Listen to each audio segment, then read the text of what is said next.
For our next session, we are talking about the future of hemp and cannabis. And so please, if you would, find your seats and let's welcome Gus Burns back to the stage. Gus?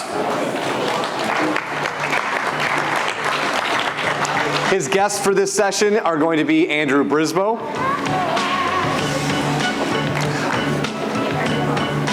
there he is, Denise Policella, Denise, and Mike Klump. Gus, it's all yours. All right, welcome back from the breakouts and lunch. This is, to me, as I look into marijuana stories, this is one that kind of has intrigued me more than others. And that is because when I took over the marijuana reporting, we separately covered hemp, which we didn't give as much attention to. And now, as time marches on, it's the same plant, bred differently for different reasons. And now some of those reasons are even merging with the, I guess, the popularity of the science behind converting so that you can have THC oil that is almost unmistakable between what comes from a general marijuana plant. So in recent months, the MRA, which up until it changed over to the Cannabis Regulatory Agency, focused almost primarily on marijuana and in regulating kind of the safety and the psychoactive effects of marijuana. Now it has broadened to include hemp and the processing of hemp into various different things. So can you start off, Director Brisboe, by explaining what's happening with that and what the logic is behind it? Well, our agency has been working with the Department of Agriculture from the beginning as it relates to hemp oversight. And I erroneously would have said a couple of years ago that we're going to see a greater differentiation between these two markets, and we're going to see them separate. And if anything, they get more and more intertwined, as you were alluding to. So as the Department of Agriculture was implementing the Farm Bill of 2018, they focused on the growing side of the hemp industry. And as they turned their attention more to processing and manufactured goods that were derived from hemp, we realized they were leaning on us for a lot of support and expertise as to what we were doing in the marijuana market, because these are all, cannabis-derived products, most of which are intended for human consumption. And we just thought, instead of them recreating what we've already done on the marijuana side, especially as we see more and more businesses that are investing in both spaces when you get to the post-agricultural side of the supply chain, it just made more sense to bring it into our agency. And we made that pitch to the administration and moved it under our umbrella. And that will give us an opportunity to leverage the expertise we've built over the last several years about cannabis plants and processing of cannabis plant material and making and manufactured goods and public health, safety, and welfare issues to just apply some of those same standards, but look at it slightly differently because it is federally legal, which is very strange for a guy in a regulatory capacity to be concerned, like, I have to keep remembering this isn't illegal and we're doing something that the feds actually don't care about. But we'll bring it under that umbrella, apply those standards where we can, and hopefully build in better efficiencies and continuity of policy in the space. So regarding the products from hemp that we don't currently see under the marijuana regulatory or cannabis regulatory agency, I'm thinking like industrial goods and even CBD and CBD products. I mean, is all of that going to end up under the control of the CRA? Yes, in theory. What we're going to do now is we need to look at moving beyond the Industrial Hemp Research and Development Act and likely move toward a processing act that, much like MDAR did with the Hemp Growers Act, and look at what standards need to be in place, what controls we should have, and how we're going to regulate the supply chain. And like I said, the considerations are different in a lot of contexts because these aren't intoxicating products. We don't have to necessarily focus so much on them not appealing to minors or being in the hands of minors, but a lot of the other things, the potential contaminants that could be introduced during the supply chain, we still want to take a look at. So we need to move some policy forward that's going to really define what we do. And I think there's a much different perspective we'll have for those products that are intended to be made for consumption by humans versus those that are for more industrial purposes. We don't necessarily need to look for residual solvents or heavy metals in rope or textiles or hemp concrete or something like that. So, and I think it also provides an opportunity for us to see synergies between the two markets as well, because you might have industrial products that can be manufactured from marijuana plants as well, which right now is just producing a bunch of waste that goes to landfills, another issue that we're working on at present. And you may also have consumable goods derived from hemp that need to be merged into the marijuana market as well, thinking specifically of CBD, and there's an interest there. So I think we'll be able to focus on how we can integrate those two programs so that it makes sense from a market perspective and makes good policy.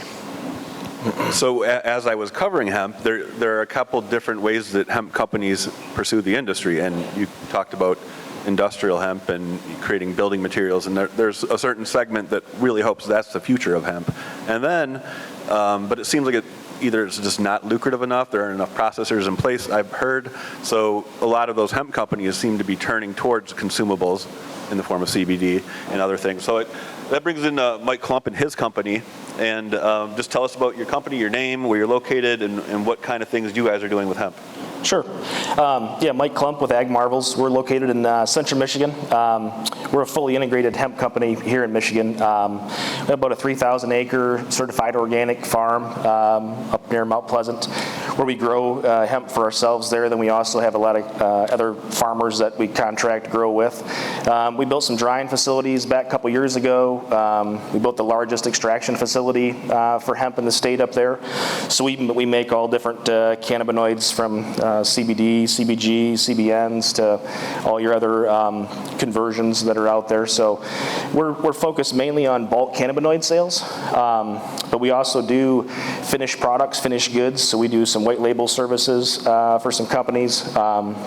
We have a couple of our own brands that we have out on the shelf as well. So you know, when I say we're fully integrated, we literally are putting the seed in the soil, and we're putting products on a shelf at the end of the day. So, and we brought this to more of a global scale too. We sell probably 50% of our cannabinoids are sold overseas today.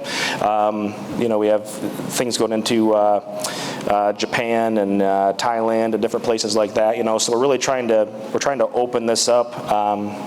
Up there to really get the hemp market going. So, what are some of the big questions that come to your mind when you hear that the CRA is now taking over sure. processing in those goods? Yeah, some of the first things come to mind. I mean, we worked with MDARD a lot when they had control of it all. We were in there. We set on some various boards and stuff to help try to move this movement, if you will, forward. But now with CRA taking over, I guess there's a lot of unknowns. There's, you know, us being federally legal versus what they're used to. You know, there's banking issues. You know, are our banks going to look at our licensing any different? Currently, we can just use regular banks, where cannabis banks, you know, a little differently. Some township zoning requirements. You know, those things are up in the air. You know, we're not in a opted-in zones where we have our hemp processing and those kind of things at. I think, you know, obviously fees are a big issue, oversight, transportation, security. I mean, there's all these things out there that are very heavily regulated on the cannabis side that, you know, we have some concerns with on the hemp side. Not sure what that's going to look like going forward. So. And feel the hop in if you hear anything that you want to clarify or, you know, expand upon. But I think what's really piqued the interest of the people in the marijuana business side of things is that I didn't know much about it. I had heard that you can convert CBD to Delta-8 is what I heard maybe a year or two ago. Now I understand it's pretty much the same thing can happen and can be converted to Delta-9. Basically mimics it, and you might not know the difference if it weren't labeled. So Denise, you are an attorney with the Cannabis Attorneys of Michigan, and I know you've represented some companies that have their own thoughts about this proposal that, if anyone doesn't know, there were proposed rules that would have allowed the conversion of hemp to products that could potentially compete with marijuana products currently on shelves. And that was scrapped, and maybe after Denise talks about this a little bit, maybe Andrew can talk about what happened with that and why it was scrapped. So, you know, as you know, I've been representing cannabis businesses, you know, in Michigan for over 12 years. And we've created something incredible in Michigan. We have created hundreds of millions of dollars of tax revenue tens of thousands of non-outsourceable living wage jobs for underemployed, unemployed.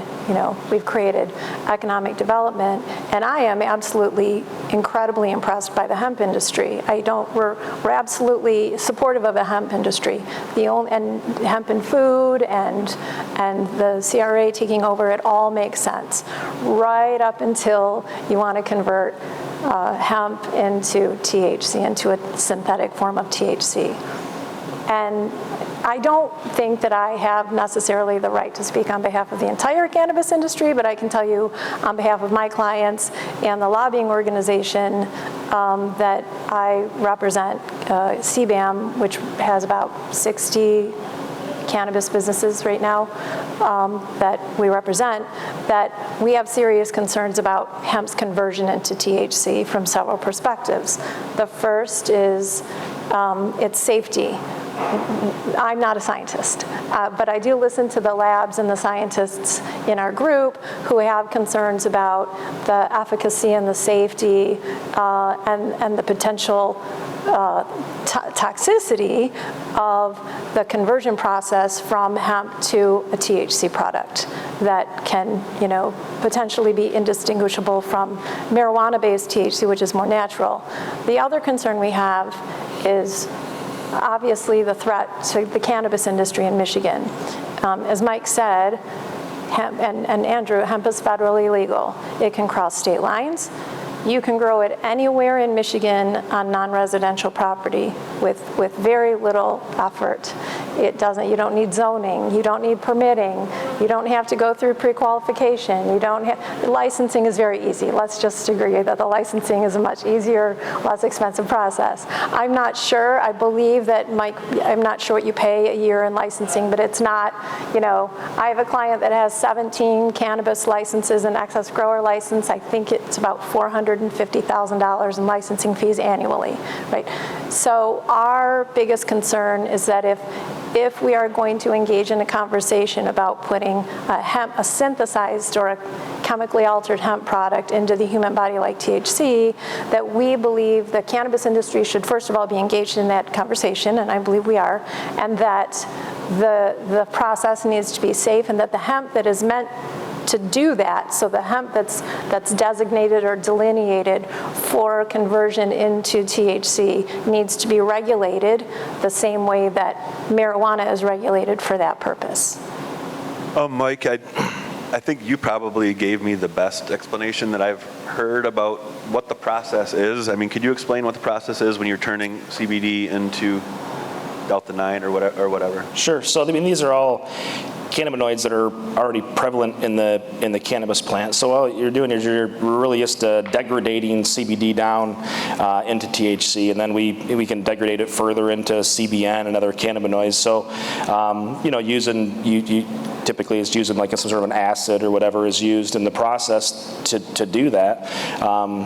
And there's very safe ways to do it in the lab. And I would go out and say that I think there's a lot of things we do inside a metric system. We use COAs, full panels to make sure that pesticides, heavy metals, these kind of things are safe for consumption. But I don't think any of that stuff comes with any kind of an FDA guideline that we're currently doing. But there's only one thing out there that I'm aware of, and that's the drug Marinol that's been around since I think 1985. The FDA approved the Marinol drug, and what Marinol is a synthetic THC. It was formed from CBD being converted in this exact same way over to THC. So if we were to allow that conversion in, technically that would be the only FDA-approved drug or consumption product that would actually be on the shelves today, I think. So do you know how these acids that are used to speed up the degradation process, are they similar to solvents that are used to extract the oil in that sort of processing, or is there differences, and is one more dangerous than the other? Sure, there's going to be differences. I mean, there's a lot more dangers. Like a lot of the extraction today is like butane, hydrocarbon extraction, that kind of stuff in marijuana facilities. CO2, ethanol. There's 100 different ways to get to the end goal, and all these things are currently being used in the extraction process today. So let's start with Andrew on this one. So there were rules. I don't know how those rules were written exactly, where the where they originated from. Maybe you can expand on that a little bit. And then they were scratched, and I'm wondering what the reason was, and were there public safety reasons, and could you explain those? Yeah, so our agency always holds the pen with drafting rules, and we regularly meet with interested stakeholder groups to gather information and form our perspective before we move forward with any administrative policy issues through the rules. The reason the rules were pulled was out of concern for health, safety, and welfare, not necessarily to say that the products aren't safe, but our ability to evaluate if they are safe and if the processes being used are safe. As you mentioned with the typical extraction process, we know the solvents that are used, and we have test panels that require that those solvents be tested for and are below certain levels or not present, because those could potentially be harmful if they're smoked or consumed. The issue when you have a conversion process or are using acids to synthesize and change the molecules is now we have unknowns that could potentially exist depending on what the inputs are and the exact process. And we'd need to be able to evaluate to understand, should we have different tests that are run for what some of those outputs might be. When it comes to plant material, we have a pretty good sense of what we're checking for and what might be present. But as soon as you start engaging in some of these laboratory activities, it becomes, the potential for unknowns goes up. So until we have evaluated the processes, make sure we have the right controls in place or the ability to even evaluate those controls, and that we know what byproducts could be present, I don't think we're comfortable establishing that framework, because as soon as we have the framework, folks can go through this process and start making these products available. And as was indicated, you have Marinol that's been approved by the FDA, so that's the type of rigor that you would expect before synthesizing a product from a controlled substance or something that is used as a controlled substance. And that's not expertise we have within the agency at present. So I think we also need to complement the expertise we do have in order to engage in that sort of validation process. And there's no one to rely on with regard to this. Most other states just prohibited these types of products in statute, and they're not able to be commercialized and made into other things. And the next step in that process, which has already been presented, is already being discussed, is biosynthesizing THC as well. So not even starting with any sort of plant material, but just sort of manufacturing THC and cultivating it in yeast, so that you were just developing those THC molecules, which would then be available. And then how we think toward that process, what the next evolution is, and how we evaluate that. And one of the key things we've always tried to do at the agency is evaluate how things are going to evolve on a national or even international landscape, and to position Michigan to be able to make those transitions. And I do have concerns if we start moving ahead with things that don't necessarily have the scientific backing and the safety evaluations done, that we could misposition ourselves and have to backtrack on some of those things. And there'll be businesses that will have invested in some of this technology and tried to move forward in that direction, and it won't be permissible as soon as it's under the jurisdiction of the FDA or the TTB. So kind of the distinction is that in the existing marijuana processing for oils, it is a process that's already been tested by other states, and that's kind of the roadmap that the CRA has used. Whereas when you're doing this process of conversion, you're saying there's no roadmap. So I guess I'm wondering, there's not going to be a roadmap for a while. So does that mean this isn't something people should be looking forward to? I think we're working on the roadmap. So where we do try to be forward thinking is that we allow for research and development to be done in this space, and have for a little over a year now. So we do have businesses in Michigan that are engaging in this CBD to THC conversion process and are sharing their processes with us.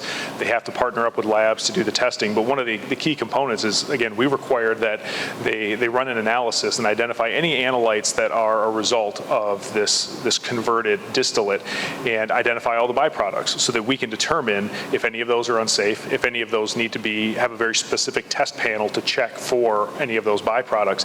And we haven't been able to bridge that gap as of yet. The labs in Michigan don't have access to the NMR machines that are necessary to run that type of evaluation, but they're seeking to make those partnerships. So that will give us data that we can utilize to better inform our decision making on the policies. So Denise, if it gets to the point where the public safety agency determines that this is not dangerous, what does that mean for the people you represent? What does that mean for this industry? And should they prepare for something like that down the road? Well, I think you should always be preparing for innovation that either complements or in some cases threatens your industry, and this is definitely one of them. You said that the CRA had scrapped the rule. I don't think it was scrapped. I think it was temporarily tabled. I think that it's something that we are going to have to grapple with, particularly as a cannabis industry in Michigan, and figure out how to, at some point, live with it. I mean, I don't see that you can forever prevent, the type of innovation or whatever you want to call it that we're about to face from hemp. But I do think that the cannabis industry needs to be involved in that process. I think it needs to be made safe, and I really do think that even though, and I fully acknowledge that it's not Andrew's or the CRA's job to protect the cannabis industry, that we do need to think about the economic impact on the state of Michigan from the availability of hemp across the country. I mean, hemp is federally legal, right? Marijuana is not currently. So let's play this out. If you allow hemp to currently be, let's say tomorrow we figured out how to make it safe and we had to deal with the conversion of hemp into synthetic THC tomorrow.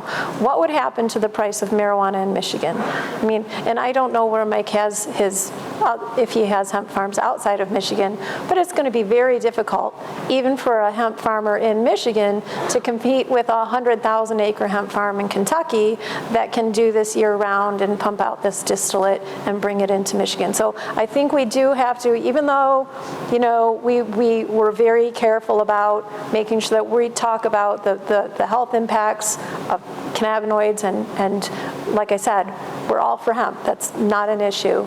We do need to talk about the financial and economic impact on the cannabis industry if you make such a cheap, easy to make, accessible THC product that can compete directly with marijuana that is so incredibly regulated, heavily regulated, and difficult to make, and federally illegal. It will be literally devastating to our industry. So, I mean, it is something that we need to think about. And we also need to think about accessibility to children. And I don't want to speak for Andrew, but I know after, during talks about this particular rule, part of the rationale is that, look, this is being done already. Right? This is being done out in the world. If we can regulate it and make it safer, that's a fair argument to start looking into this. But are we also at the same time creating a synthetic drug?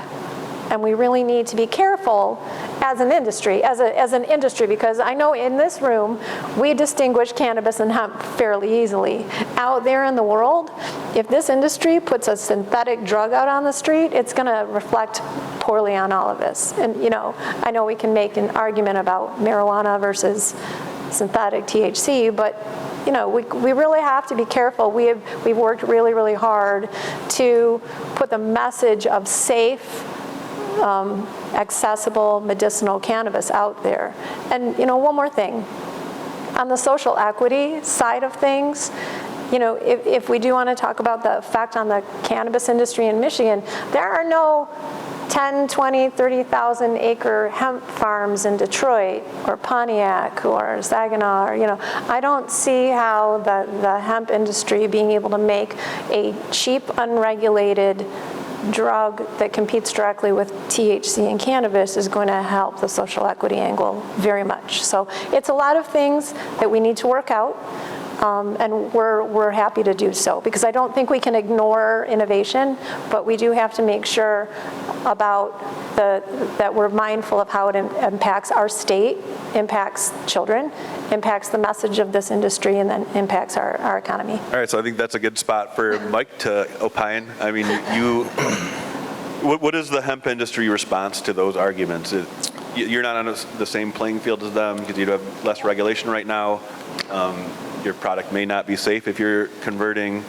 And also, I guess one thing that jumped out at me with those rules was that it was going to allow importing of raw hemp. So that indicates, I guess, that Michigan isn't sustainable for that.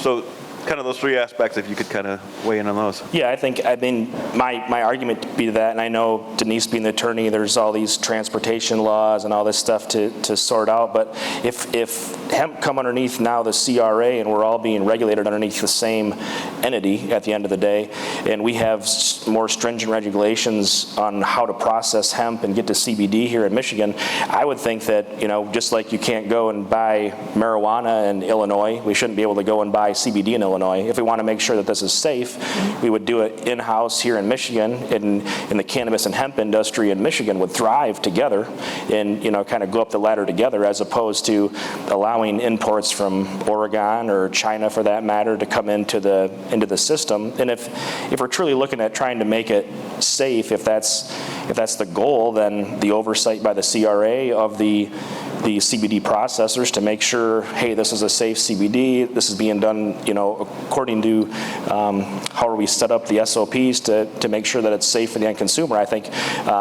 we 100% should only source that CBD from Michigan, no different than we can any marijuana products, I think, so.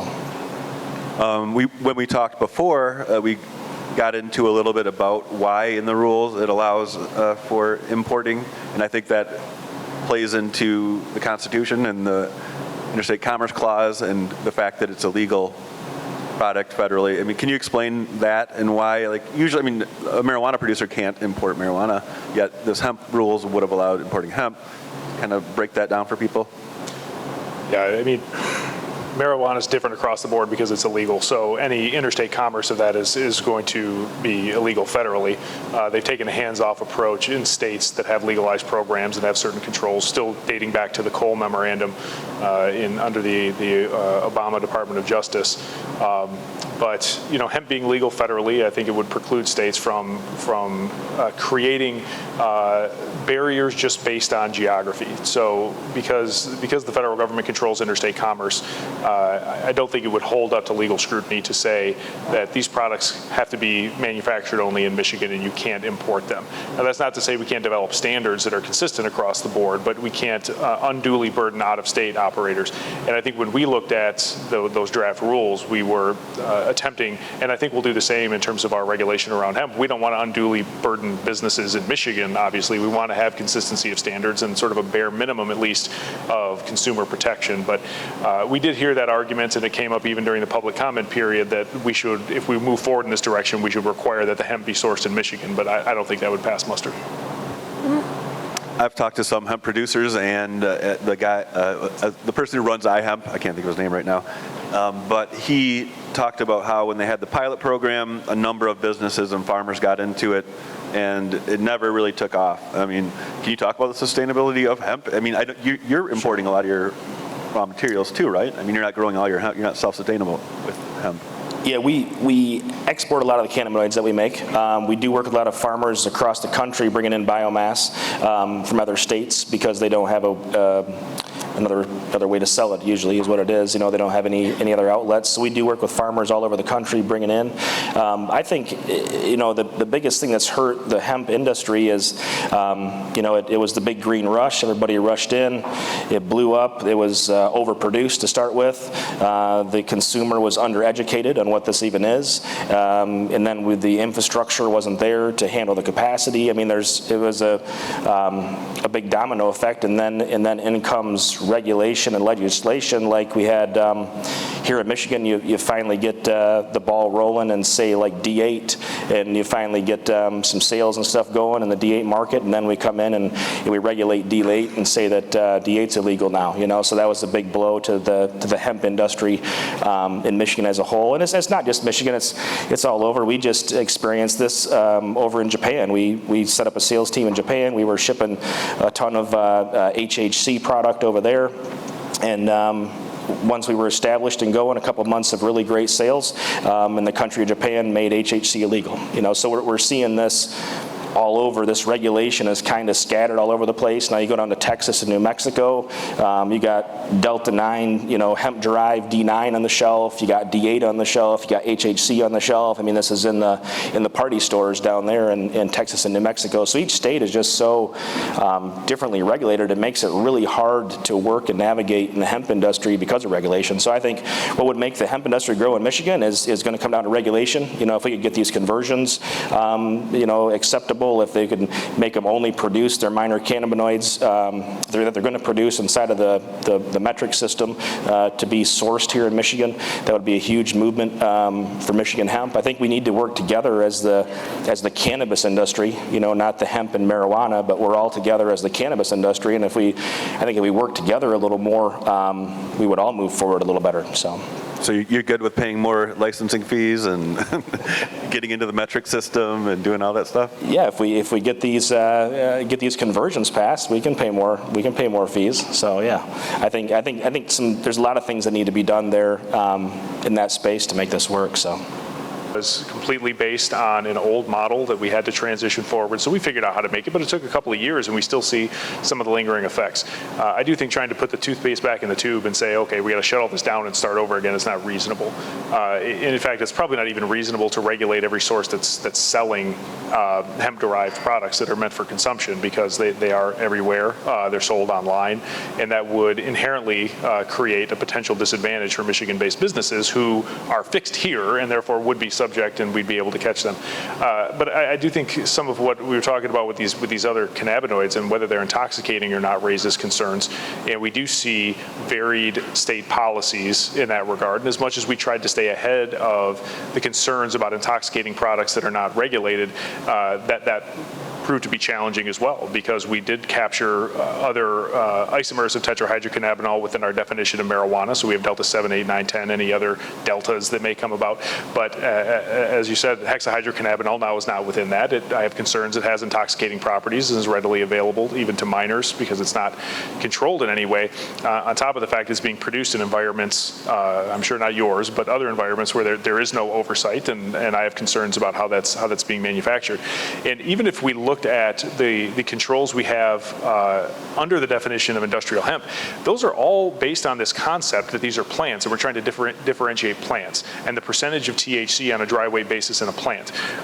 If you had a beverage that was hemp derived and met that 0.3% threshold, you could have 1,024 milligrams in a 355 milliliter can of a hemp infused product that by that definition would not be marijuana. We don't allow anywhere near that amount of THC in a marijuana product in the regulated market. So there are concerns there, and what are the products manufactured for? And I think what you see in a lot of those other states is working around and trying to make a legal argument that this is hemp derived. It started with the right plant, and therefore isn't subject to the jurisdiction of regulatory bodies and isn't illegal under federal law. But that's because we're dealing with these incredibly antiquated definitions, and we're seeing them evolve at different paces throughout states and obviously with the federal government. And we need to take the focus away from the plant itself and focus more on the products being produced and the cannabinoids and which are regulated and under which systems based on the impacts that they have. We need more research to be conducted about whether these products have therapeutic or palliative effects on certain conditions so that consumers can be better educated and informed. But it's such a naive consumer market in this place now. It's almost still based on just availability and certainly based on THC. And everyone seeks, and then the profits are made on the highest THC products, which is just a strange way to look at things. If I go get a whiskey tonight, I'm not going to ask for the one with the highest potency alcohol. I want the one that has the best flavor and smell and causes a certain impact, but not just the one. I don't just buy Everclear because it's got the highest amount of alcohol per volume. Right. But that's where we stand now. And so I think consumer education and focusing our energy on research so that we can understand the impact of the different cannabinoids in concert with each other or on a standalone basis, and that way consumers can make informed choices. And I think that will also help to drive the conversation about how these cannabinoids are derived and again, get the focus away from just how much THC, which is a misnomer in and of itself, because plants don't have THC, plants have THCA. So even the definition on a fundamental basis is flawed. And we really need to reframe the focus to look at whole plant cannabis and look at the differentiations of the products being developed and what the impacts of those are to determine the regulatory system that they're subject to. Yeah, Denise, it sounds like you think it's not if, it's when that Michigan starts allowing conversion. So what is your crystal ball about what that's going to look like? You know, I wish it wasn't if, I wish it wasn't when, but I think it is. You know, I just don't think there's a way to completely stop progress. And it's always good to, you know, hope for the best, but prepare for the worst, as it were. And I actually happen to agree. You mentioned earlier, why is CBD on every gas station shelf? It's you know, we've talked a lot today about marketing and branding. Hemp has a great reputation. Our Civil War, our Revolutionary War uniforms were made out of hemp, and our, you know, the Declaration of Independence was drawn on hemp. But marijuana is evil, right? And Andrew just hit the nail on the head. It's the same exact plant. But marijuana has had this ridiculous climb out of the gutter, and then hemp is just this sort of very banal little harmless plant over here. So you see this influx of hemp-derived CBD products all over the country that are being sold online and everything. It's all illegal. All of it's against federal law. The federal government is, but I think that because people are not being, you know, harmed by it, that we know about, that the federal government, you know, the FDA did have its hands full the last couple of years with COVID. They haven't really cracked down on it. So I think that the cannabis industry has a lot of work to do. The cannabis industry has to, first of all, make sure that we are projecting ourselves as a responsible industry. I think that we need to not just be talking about THC and high THC content. We need to be talking about what the cannabis industry has done for the state. Not only the fact that we've been able to employ so many people and create so much economic development, but look at the businesses we've created. Just my law firm. I was just a lawyer, you know, and then I started taking cannabis clients, and now I'm 9 attorneys and 3 offices in 4 states. That's all cannabis, you know. Even the tier 1, tier 2, tier 3 local economic development has been marvelous, and I think that the cannabis industry needs to own that and needs to start publicizing that to the state of Michigan, so the people of the state of Michigan take some ownership in that and some pride in that, right? And then, you know, yeah, I think it's not if, it's when, and we need to make sure that we're adjusting our business plans, and we're, you know, I don't think the price of marijuana is going to go up anymore. I just hope it doesn't fall any farther, and we'll just have to, you know, hopefully work well with the hemp industry. I mean, I've heard a lot here today where we have a lot of common ground. I mean, Mike doesn't want hemp from outside of Michigan coming in for these products any more than we do. So I'm sure there's a lot of common ground, and enjoy zoning, by the way. It's fun. All right. That was a great conversation, and there are a few minutes left, so we will see if anyone has questions in the crowd.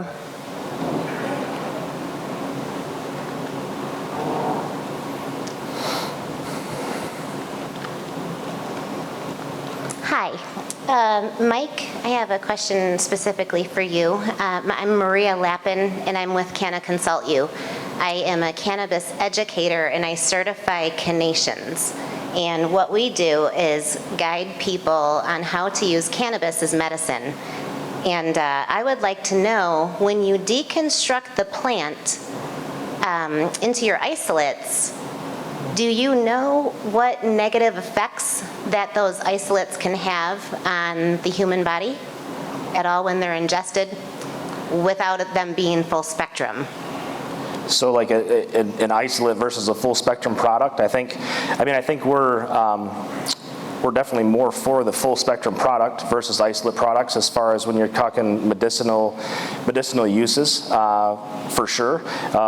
Have we personally done any studies on the isolates and stuff that are done? No, we haven't. We just use isolates used a lot in like bath salts. It's used in the conversion process when you convert over to another cannabinoid. We don't use a lot of isolates like in tinctures, things that we're using for more medicinal purposes. We do use a full spectrum more than an isolate in those products, just from the knowledge that we have. But no, we have not done any studies on the differences there, of what the effects in the body, no. So.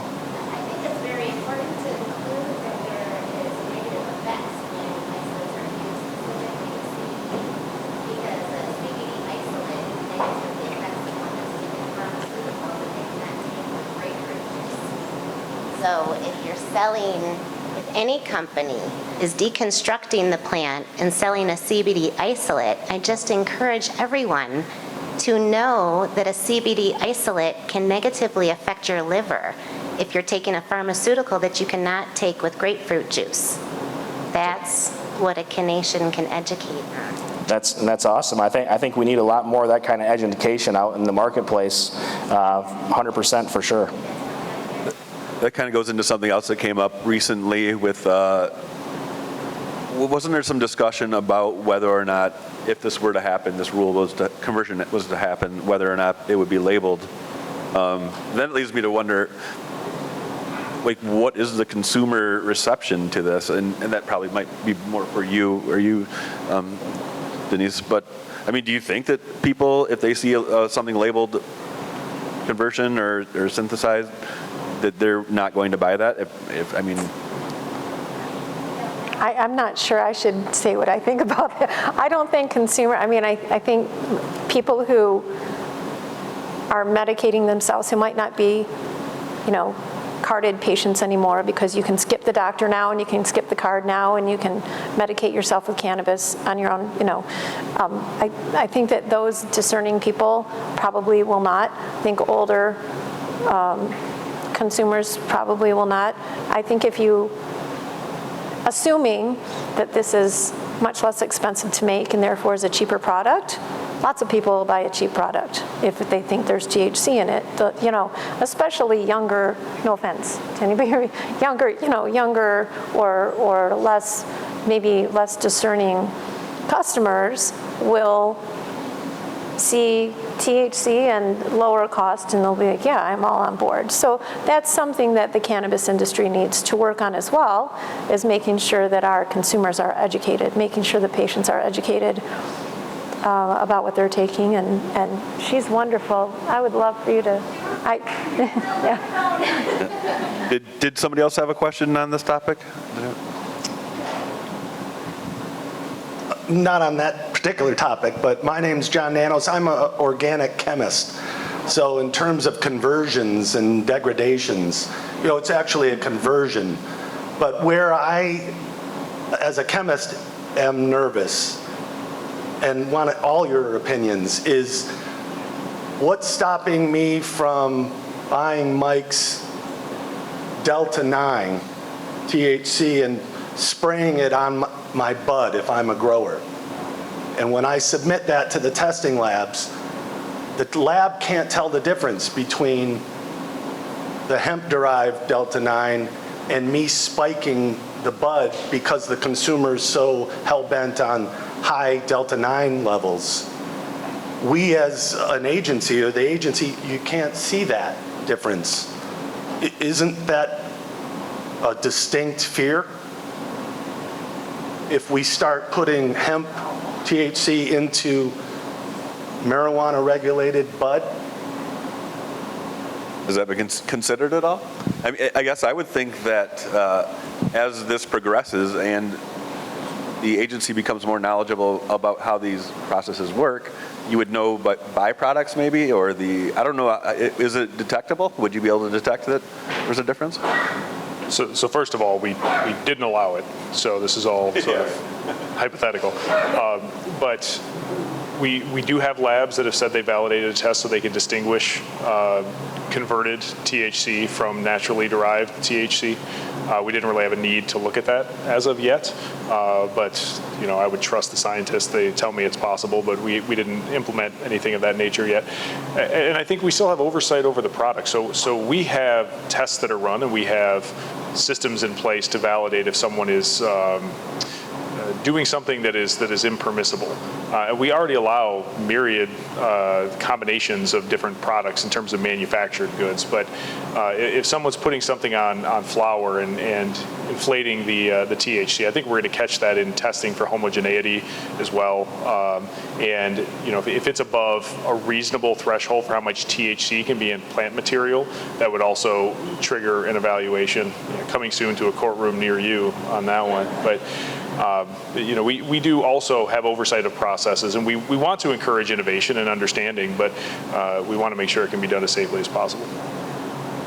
All right, I think our time is about up. We got one more question? One more question. Hi, my name is Steve Braddock. I actually work in different industries, automotive as well as in the cannabis industry. And I hear that there's a lot of buzz going on in the hemp industry. So Mike, if you don't mind, what is your thought on the use of the biomass and or any of the waste for other industries so that there's more sustainability aspects of it? Yeah, so we've been actively conducting R&D for all different purposes of that the last couple years.